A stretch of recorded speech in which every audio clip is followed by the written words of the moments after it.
When my grandmother died, she left me nearly $100,000, her final gift to help me build the life I dreamed of. I trusted my parents to keep it safe while I was away. But when I finally came home and asked about it, my dad looked me in the eyes and said, "We gave it to Ethan. He needed it more." I stood there frozen, realizing my inheritance, my future, had been handed over like spare change. And the worst part, he lost everything. If you've ever felt betrayed by the very people meant to protect you, this story will hit home. Stick around and don't forget to like, comment, and subscribe, because what happened next, it changed everything. My name is Allison Romano, and I was born and raised in a traditional Italian-American family in the heart of Boston. Growing up, our household was a blend of Sunday spaghetti dinners, loud conversations over red wine, and a strong, sometimes suffocating sense of family duty. My parents, Carmine and Maria Romano, came from a generation that believed in old-school values, especially the idea that sons carried the family name and daughters, well, we were expected to eventually marry and support someone else's dreams. I was the only daughter sandwiched between two brothers. My older brother Michael moved to Chicago for a job years ago and barely called home. My younger brother, Ethan, however, was the golden child. Ever since we were little, he could do no wrong. If he scraped his knee, the world stopped. If I got straight A's, my mom would glance up from her cooking and say, "That's nice, dear. Can you help set the table?" I learned early on that my achievements were invisible unless they somehow benefited someone else. Usually Ethan. Despite this, I loved my family. I really did. I always tried to be the good daughter, the responsible one. I left home at 20 to attend college in New York, working part-time jobs and earning scholarships to support myself. I eventually became a graphic designer, working for a mid-sized agency. I wasn't rich, but I was stable, independent, and I was proud of that. My strongest bond was with my grandmother, Nonna Lucia. She was my father's mother, a fierce woman who had immigrated from Sicily in her 20s and never let anyone tell her what to do. She saw me. She noticed when I worked hard, asked about my dreams, and encouraged me to pursue them, even when my parents subtly discouraged ambitious talk. We spoke on the phone almost every week. I remember once she told me, "Allison, you have a fire in you. Don't let them smother it." I never forgot that. When she got sick, I flew home to see her. I sat beside her on our bed holding her hand as she drifted in and out of sleep. The day before she passed, she looked me in the eye and whispered, "I left something for you, cara mia. Use it to chase that dream of yours." At the funeral, my grief was deep but private. My family grieved loudly, dramatically, as expected. I kept my emotions quiet, tucked beneath layers of strength that only Nonna ever seemed to notice. A few weeks after the funeral, my parents told me that Nonna had left me a small inheritance, around $95,000.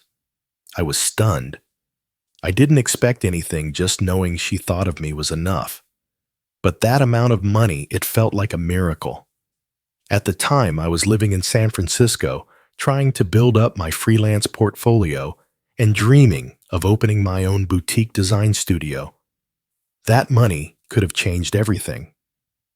But I wasn't in Boston, and the process of transferring legal documents and accounts was complicated. So when my father offered to hold it in the family account until I came home, I agreed. I trusted them. I didn't ask about it much at first.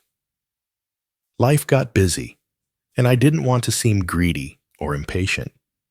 But as the months turned into a year, and then nearly two, I began to wonder. Every time I brought it up, casually over the phone, my parents brushed it off. "It's safe, honey. Don't worry. You're too stressed. Just focus on your work. We'll talk when you come visit." The strange thing was, I did notice changes. Ethan had moved into a nicer apartment, started posting pictures of flashy tech gadgets, even talked about launching something big. I assumed he had gotten lucky with a client or loan. Never in my wildest dreams did I think he'd gotten there using my inheritance. But I should have known. Looking back, the signs were there. My mother praising Ethan's entrepreneurial spirit in the same breath as dismissing my ambitions as cute side projects. My father telling me, "You're so independent. You don't need help like your brother does." It was like they had written me off, not as part of the family legacy, but as someone who had chosen to live outside of it. And maybe, in their eyes, that meant I didn't deserve a share of what was left behind. Still, I didn't push. I didn't want to be that daughter, the one who made a fuss over money, the one who questioned her own parents. I kept waiting for the right time, the right conversation. That time came when I finally flew back to Boston for a visit. I was 35, tired of being strung along, and ready to ask directly. I didn't know it then, but that one question, what happened to the money Nona left me, would unravel the truth in ways I wasn't prepared for. It was a chilly Saturday afternoon in late October when I walked through the front door of my childhood home. The familiar scent of garlic and tomato sauce lingered in the air, and for a second it almost felt comforting. Almost. My parents greeted me like everything was perfectly normal, like 2 years hadn't passed without a single, honest answer about my inheritance. After dinner, when the dishes were done and Ethan had gone out to meet a few investors, I finally sat down with my parents at the kitchen table. My heart was pounding, but my voice came out calm. "Hey, I wanted to ask you something important about Nona's inheritance." My dad looked up from his coffee. My mom froze mid-wipe of the countertop. I continued. "You mentioned after the funeral that she left me about $95,000. I haven't heard anything since, and I just wanted to know what's going on." For a moment, neither of them said a word. Then my father set his cup down with a soft clink and let out a long breath. "Allison," he began, "we didn't want to tell you this way, but we used the money to help Ethan." I blinked. "What do you mean you used it?" He glanced at my mother, who stepped in quickly, her voice tense and defensive. Ethan had a business opportunity, a startup. He just needed some capital to get it off the ground. I stared at them, trying to process the words. "So, you gave him my inheritance? The money Nona left for me?" Dad frowned. "Don't say it like that. It's all in the family." "No, it's not. That was Nana's final gift to me.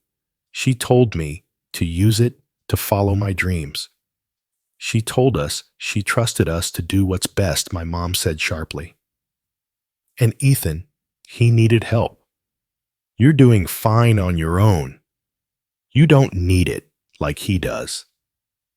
I stood up my chair, scraping loudly against the floor. "So, because I'm not struggling, I don't deserve it. Are you even listening to yourselves?" Dad's tone shifted suddenly stern. "You're overreacting. We didn't steal from you. We made a family decision. You should support your brother, not guilt him. Guilt him. I could feel my hands shaking as I gripped the edge of the table. Did you even think to ask me? Or did you just assume I'd be okay with losing almost 100 grand because he had a bright idea? Mom crossed her arms. Ethan has responsibilities. He's trying to build something that will benefit all of us one day. You're just doing freelance art in California. That sentence hit harder than I expected. Freelance art. I'd worked for years to build a design portfolio, gain clients, and earn respect in my field. My work paid my bills, gave me purpose, and earned me awards. And yet to them, it was a hobby, a distraction, something less than what Ethan was doing. I sank back into the chair, stunned by the clarity of it all. They didn't just take my money, they took away the meaning of my independence. They erased me from the equation of importance. I tried one more time. That money was mine. You didn't have the right, Dad's voice hardened. We did what needed to be done. And frankly, I'm disappointed you're making this about yourself. I'm making this about myself. It was about me. Nona made it clear. She made a mistake, my mother whispered. She always favored you. We had to make it fair. That was it. That sentence cracked something open in me. She didn't favor me, I said through clenched teeth. She saw me. Something you two have never bothered to do. They said nothing. The silence was suffocating. I left the room before I said something I couldn't take back. I locked myself in the old guest bedroom, the walls still painted lavender from my teenage years. I sat on the edge of the bed and stared at the faded poster of Florence on the wall, Nona's favorite city. The betrayal cut deeper than I expected. It wasn't just the money. It was the years of being dismissed, minimized, sidelined. It was the way my parents had decided that Ethan's dreams were more worthy than mine, that his failures were more forgivable than my independence was admirable. It was realizing that in their eyes, I was never going to matter the way he did. The next morning, I left without saying goodbye. As I sat in the airport terminal, waiting to board my flight back to San Francisco, I opened my laptop. I didn't check emails. I didn't work. I opened a blank document and typed 4 words. They stole from me. And just like that, something inside me shifted. This wasn't over. For days after returning to San Francisco, I couldn't focus. Every time I opened my laptop to work, I'd just stare at the screen, my fingers frozen above the keyboard. I kept replaying the conversation with my parents in my head. Mom calling my design career freelance art, Dad saying they made a family decision. The words echoed like a slow, cruel betrayal. But the worst part, it wasn't even the money. It was knowing I didn't matter enough to be consulted, that my voice, my dreams, my future meant so little that they felt justified in handing it all over to my brother without even asking me. Ethan hadn't called me, not once, so I called him. He answered on the 3rd ring, casual as ever. Hey, sis. What's up, Ethan? I talked to Mom and Dad. They told me where the inheritance went. There was a pause, and then a shrug in his voice. Yeah. Look, I meant to talk to you about it. Things just moved fast. You meant to talk to me. My voice trembled. You took $95,000. That wasn't yours? Whoa. Chill, Allison. It's not like I stole it. Dad said it was okay. He even said you probably didn't need it right now. I don't care what Dad said. I snapped, my voice cracking. That money was left to me. Not to the family, not to you, to me. Silence. Then with maddening calm, Ethan said, Look, I get that you're upset. But it was an investment. It's not like I went to Vegas with it. I felt my stomach twist. What exactly did you do with it? He hesitated. Crypto. I put most of it into Ethereum when it was surging, but the market dropped. I nearly dropped the phone. You invested it in crypto. Are you serious? It's not like I lost all of it right away, he said, defensive now. I had a plan. I just misjudged the timing. How much is left? Another pause, then a single word. Nothing. It hit me like a punch to the chest. I couldn't breathe. You lost everything. I'll pay you back, he said quickly. Someday. Once the new app I'm working on gets traction, I hung up. I didn't want to hear another word. That night, I lay awake staring at the ceiling, my heart a tangled knot of rage, grief, and shame. How had it come to this? I had trusted my family. I had trusted him. And now, everything Nona left me, everything she wanted for me was gone. Burned up in digital coins and empty promises. Over the next week, I spiraled. I stopped responding to emails. I ignored client deadlines.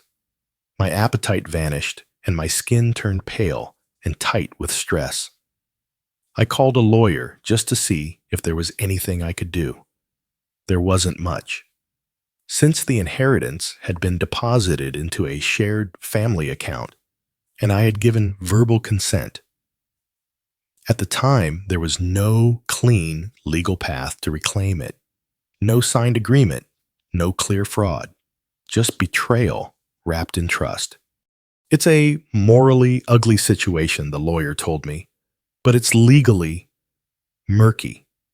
Murky. I hated that word. I hated everything. At my lowest point, I opened a journal and wrote, I feel erased. I stared at the page for a long time before underlining it twice. I didn't just lose money. I lost belief in my family and myself, in the idea that doing the right thing would ever be enough. One morning, while scrolling numbly through Instagram, I saw Ethan had posted a video of himself speaking on a podcast about taking financial risks and bouncing back from losses. He smiled confidently into the camera, as if none of it had cost him anything real. I threw my phone across the room. Later that day, my mom texted me, "Stop causing drama. It's not becoming. Ethan is doing his best. Be proud of your brother. Be proud." That's when something in me finally snapped. They didn't just dismiss my anger. They expected gratitude for stealing from me. Like I was being selfish for even mentioning it. They saw Ethan as the visionary and me as the footnote. But I wasn't a footnote, and I wasn't going to let this be the end of my story. That same night, I reopened my laptop, not to work, but to fight. I gathered every document I had, Nona's will, the bank statements, the emails between me and my parents. I documented the timeline, the conversations, even the call with Ethan. I wrote it all out factually, emotionally clearly. Then I started a blog, not to expose them, but to tell my truth, to stop feeling erased. My blog post went live on a quiet Thursday morning. I didn't expect much. Maybe a few friends would read it. Maybe someone would send a kind word. I titled it, "My family took my inheritance and gave it to my brother without asking me." I told everything, how my grandmother had worked all her life as a seamstress and left me nearly $100,000 in her will. How? Because I lived across the country, my parents convinced me to let them hold it temporarily. How I later discovered they'd given it all to my brother Ethan for his startup, which he gambled away on cryptocurrency. I wasn't cruel. I didn't name names, but I told the truth. And somehow, it went viral. Within 48 hours, my inbox was flooded with messages. Dozens of women strangers wrote to say they'd experienced something similar. One woman said her father gave her college fund to her brother to buy a truck.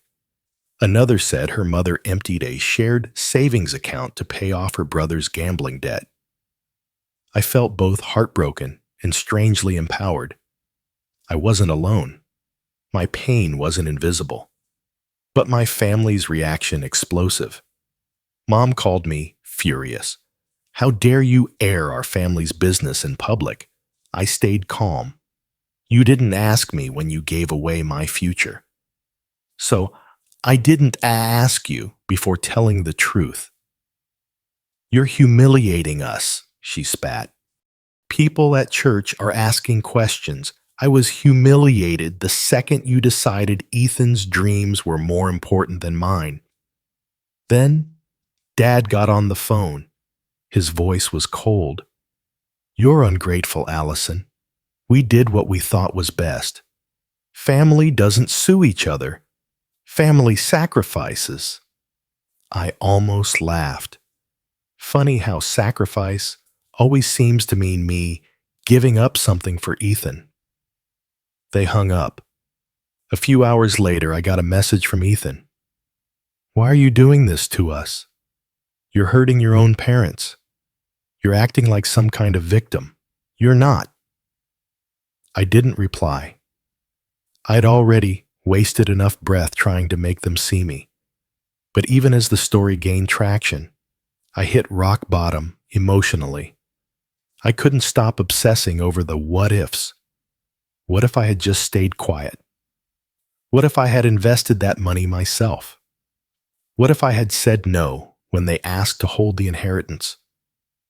One night, I sat alone on the kitchen floor of my tiny apartment, hugging my knees. It was raining, and the sound echoed through the old pipes, creating this hollow, empty hum. My world had shrunk to grief and screens and silence. I whispered to no one. I wished Nonna were here. She would have known what to say. She would have reminded me that I wasn't crazy or selfish or dramatic, that I had worth with or without their validation. A few days later, something unexpected happened. An editor from a women's rights blog reached out and asked to republish my story. Then a mid-tier online magazine followed. Then a popular financial YouTuber featured my post in a video about generational wealth and gender inequality. Suddenly, people were talking, commenting, sharing. And then one email changed everything. It was from a woman named Rachel Tan, an angel investor from a venture capital firm in New York. She'd read my story and was moved by both the injustice and the way I articulated my ideas. She wanted to talk. She asked, "Have you ever considered launching your own brand?" My heart raced. I had. For years, actually. I'd sketched ideas for a sustainable design platform, a blend of e-commerce and artist showcases. But I'd never had the funding, never had the support. And after the inheritance fiasco, I'd given up on ever seeing it happen. But Rachel believed in me.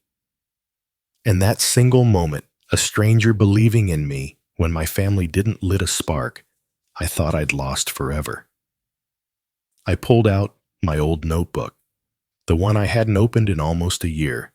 It was filled with rough drawings, brand names, mood boards, fabric ideas. I stared at it, trembling. It was time to stop mourning the lost money and start building something new. I met with Rachel on Zoom. Then I met her partners. Then I rewrote my business proposal, stayed up nights designing mock-ups, built a pitch deck, and pitched it like my life depended on it. Because in a way it did. They said yes. They offered me seed funding, not massive, but enough to start, enough to breathe again. The same week I signed the contract, my mom sent one more message. I hope this little tantrum is over now. You've embarrassed us enough." I stared at the words for a long moment before deleting them. Then I blocked her number. It wasn't spite, it was survival. Sometimes, in order to become who we're meant to be, we have to stop asking for permission from the very people who never saw us clearly to begin with. Once the contract was signed, everything changed. I moved out of my cramped one-bedroom apartment and into a modest but sunlit co-working loft that buzzed with energy and ambition. It had big windows, endless coffee, and most importantly, a whiteboard where I could finally map out everything that had lived only in my dreams. I called my company Threadline, a nod to my nonna who spent decades threading needles in her tailor shop, one stitch at a time. Just like she had built something from scraps, I was going to build something from broken trust.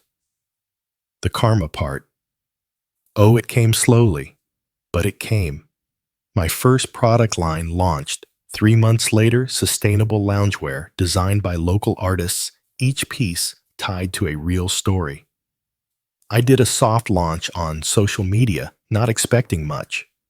But within a week, we were flooded with orders. Customers said they connected with the mission, the emotion, the truth. I wasn't just selling clothes. I was telling stories that resonated. Pain had been turned into purpose, loss into leverage. Meanwhile, my family stayed silent for a while. Until one afternoon, out of the blue, I got a message request on LinkedIn from Ethan. I stared at it for a full minute before opening it. "Hey, Allison, I saw what you're doing. Looks like it's going well.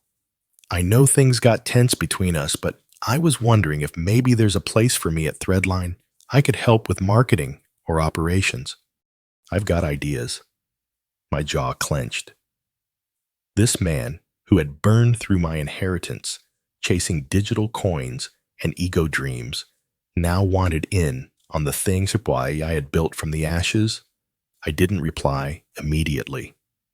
I needed time to think. And not because I was tempted to say yes.